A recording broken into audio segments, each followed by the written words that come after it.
pasasalamat ko po. Basta hindi ko mamatay na yung tao. Maraming mga netizen ang naglabas ng kanilang mga reaksyon sa viral na video na ito na tila kulang daw sa training ang mga pulis na ito.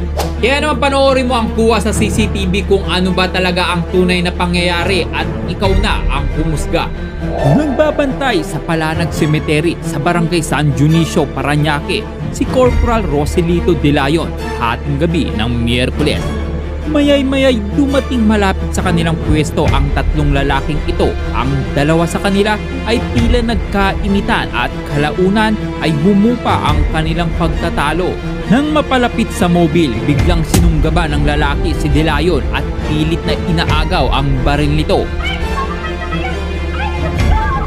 Agad namang bumaba sa sasakyan ang kasamang pulis ni De Leon na si Corporal Manatan at pinutukan ng baril pero hindi ito natinag. Matamaan ko yung kasama ko. Tandaan pa rin tao sa paligid namin. Inisip pa rin po namin safety ng mga mamamayan. Dito, tuluyang naagaw ng sospek ang baril at saka pinaputukan ang mga pulis. Dali-daling nagtago ang mga pulis sa likod ng mobil. Tumakbo papalayo ang sospek, bit-bit ang naagaw na baril ng pulis. Nang nakausap na ang pulis na naagawan ng baril ng sospek, tila mangyak-ngiyak siya sa pagsasalita dahil sa nangyari sa kanya.